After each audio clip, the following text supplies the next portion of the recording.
Da aposentadoria por idade. A aposentadoria por idade será devida ao segurado que, cumprida a carência exigida nesta lei, completar 65 anos de idade, se homem, e 60, se mulher.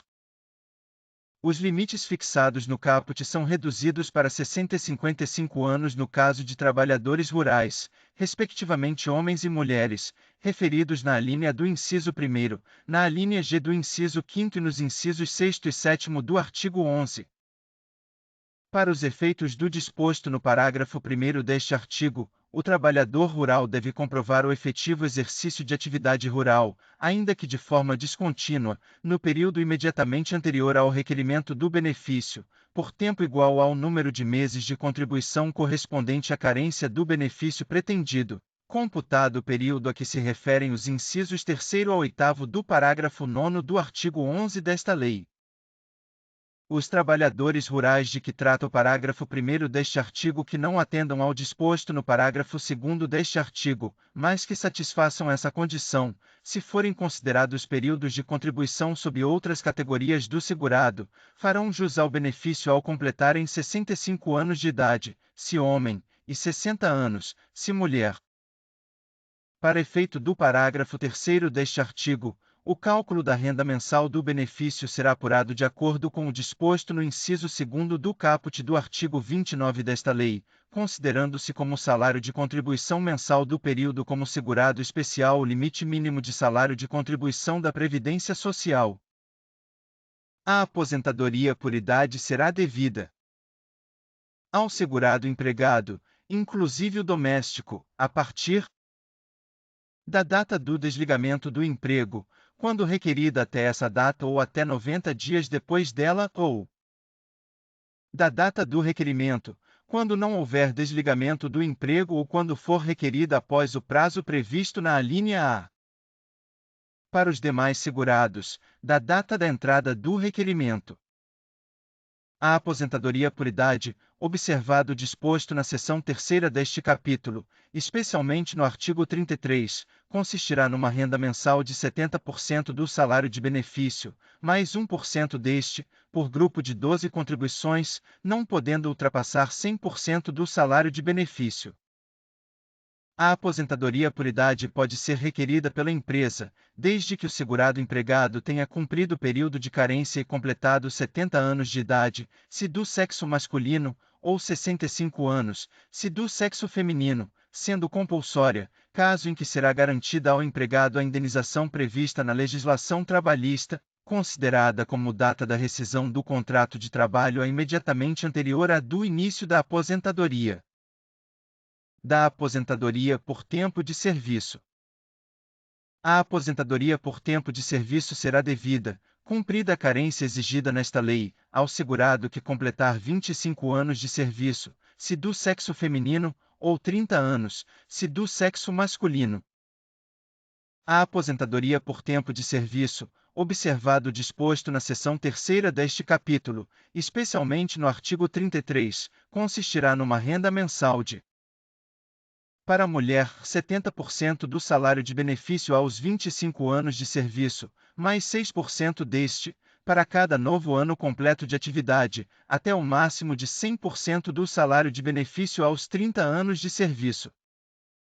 Para o homem, 70% do salário de benefício aos 30 anos de serviço, mais 6% deste, para cada novo ano completo de atividade, até o máximo de 100% do salário de benefício aos 35 anos de serviço. A data do início da aposentadoria por tempo de serviço será fixada da mesma forma que a da aposentadoria por idade, conforme o disposto no artigo 49. O tempo de serviço será comprovado na forma estabelecida no regulamento, compreendendo, além do correspondente às atividades de qualquer das categorias de segurados de que trata o artigo 11 desta lei, mesmo que anterior à perda da qualidade de segurado. O tempo de serviço militar, inclusive o voluntário, e o previsto no parágrafo 1º do artigo 143 da Constituição Federal, ainda que anterior à filiação ao regime geral de previdência social, desde que não tenha sido contado para inatividade remunerada nas Forças Armadas ou aposentadoria no serviço público. o tempo intercalado em que esteve em gozo de auxílio-doença ou aposentadoria por invalidez. O tempo de contribuição efetuada como segurado facultativo. O tempo de serviço referente ao exercício de mandato eletivo federal, estadual ou municipal, desde que não tenha sido contado para efeito de aposentadoria por outro regime de previdência social. O tempo de contribuição efetuado por segurado depois de ter deixado de exercer atividade remunerada que o enquadrava no artigo 11 desta lei. O tempo de contribuição efetuado com base nos artigos 8º e 9º da Lei nº 8.162, de 8 de janeiro de 1991, pelo segurado definido no artigo 11, inciso 1º, alínea G, desta lei, sendo tais contribuições computadas para efeito de carência. A averbação de tempo de serviço durante o qual o exercício da atividade não determinava filiação obrigatória ao anterior regime de previdência social urbana só será admitida mediante o recolhimento das contribuições correspondentes, conforme dispuser o regulamento, observado o disposto no parágrafo 2º. O tempo de serviço do segurado trabalhador rural, anterior à data de início de vigência desta lei, será computado independentemente do recolhimento das contribuições a ele correspondentes, exceto para efeito de carência, conforme dispuser o regulamento. A comprovação do tempo de serviço para os fins desta lei, inclusive mediante justificativa administrativa ou judicial, observado o disposto no artigo 108 desta lei, só produzirá efeito quando for baseada em início de prova material contemporânea dos fatos, não admitida prova exclusivamente testemunhal, exceto na ocorrência de motivo de força maior ou caso fortuito, na forma prevista no regulamento.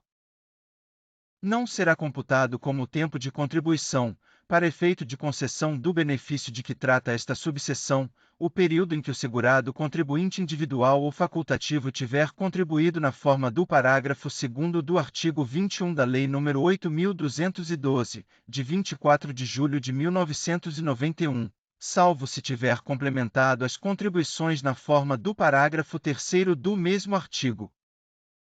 O professor, após 30 anos, e a professora, após 25 anos de efetivo exercício em funções de magistério poderão aposentar-se por tempo de serviço, com renda mensal correspondente a 100% do salário de benefício, observado o disposto na seção 3ª deste capítulo. Da aposentadoria especial. A aposentadoria especial será devida, uma vez cumprida a carência exigida nesta lei, ao segurado que tiver trabalhado sujeito a condições especiais que prejudiquem a saúde ou a integridade física, durante 15, 20 ou 25 anos, conforme dispuser a lei. A aposentadoria especial, observado o disposto no artigo 33 desta lei, consistirá numa renda mensal equivalente a 100% do salário de benefício. A data de início do benefício será fixada da mesma forma que a da aposentadoria por idade, conforme o disposto no artigo 49. A concessão da aposentadoria especial dependerá de comprovação pelo segurado, perante o Instituto Nacional do Seguro Social (INSS), do tempo de trabalho permanente, não ocasional nem intermitente, em condições especiais que prejudiquem a saúde ou a integridade física, durante o período mínimo fixado. O segurado deverá comprovar, além do tempo de trabalho, exposição aos agentes nocivos químicos, físicos, biológicos ou associação de agentes prejudiciais à saúde ou à integridade física, pelo período equivalente ao exigido para a concessão do benefício. O tempo de trabalho exercido sob condições especiais que sejam ou venham a ser consideradas prejudiciais à saúde ou à integridade física será somado, após a respectiva conversão ao tempo de trabalho exercido em atividade comum, segundo critérios estabelecidos pelo Ministério da Previdência e Assistência Social, para efeito de concessão de qualquer benefício. O benefício previsto neste artigo será financiado com os recursos provenientes da contribuição de que trata o inciso 2º do artigo 22 da Lei nº 8.212, de 24 de julho de 1991, cujas alíquotas serão acrescidas de 12, 9 ou 6 pontos percentuais, conforme a atividade exercida pelo segurado a serviço da empresa permita a concessão de aposentadoria especial após 15, 20 ou 25 anos de contribuição, respectivamente. O acréscimo de que trata o parágrafo anterior incide exclusivamente sobre a remuneração do segurado sujeito às condições especiais referidas no caput. Aplica-se o disposto no artigo 46 ao segurado aposentado nos termos deste artigo que continuar no exercício de atividade ou operação que o sujeite aos agentes nocivos constantes da relação referida no artigo 58 desta lei. A relação dos agentes nocivos químicos, físicos e biológicos ou associação de agentes prejudiciais à saúde ou à integridade física considerados para fins de concessão da aposentadoria especial de que trata o artigo anterior será definida pelo Poder Executivo. A comprovação da efetiva exposição do segurado aos agentes nocivos será feita mediante formulário, na forma estabelecida pelo Instituto Nacional do Seguro Social INSS, emitido pela empresa ou seu preposto, com base em laudo técnico de condições ambientais do trabalho expedido por médico do trabalho ou engenheiro de segurança do trabalho nos termos da legislação trabalhista. Do laudo técnico referido no parágrafo anterior deverão constar informação sobre a existência de tecnologia de proteção coletiva ou individual que diminua a intensidade do agente agressivo a limites de tolerância e recomendação sobre a sua adoção pelo estabelecimento respectivo. A empresa que não mantiver laudo técnico atualizado com referência aos agentes nocivos existentes no ambiente de trabalho de seus trabalhadores ou que emitir documento de comprovação de efetiva exposição em desacordo com o respectivo laudo estará sujeita à penalidade prevista no artigo 133 desta lei. A empresa deverá elaborar e manter atualizado perfil profissiográfico abrangendo as atividades desenvolvidas pelo trabalhador e fornecer a este, quando da rescisão do contrato de trabalho, cópia autêntica desse documento. Obrigado e até breve.